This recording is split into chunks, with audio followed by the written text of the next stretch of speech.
Roza je ovde stigla iz Skadra pre više od deceniju i po. A voliš li me? Samo je jedna od brojnih Albanki koje su sreću potražile u ovim krajevima, udajući se za Srbe. Ali u grad smo živjeli. Nismo živjela u stanu, a tam je baš lepo. Ima more, ima svega. Malo je teže, ali... A niste se pokajali što ste došli ovdje? Pa, onako, na početku. A sad? Pa sad ne.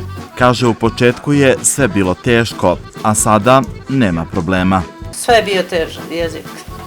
Kad smo došli, baš je bio malo teže. Nema sličnosti s albanskim. Pa nema. Roza i Milanko izrodili su 3 dece, ćerku i 2 sina. Imali smo devojaka, ali nijedna neće da dođe na selo.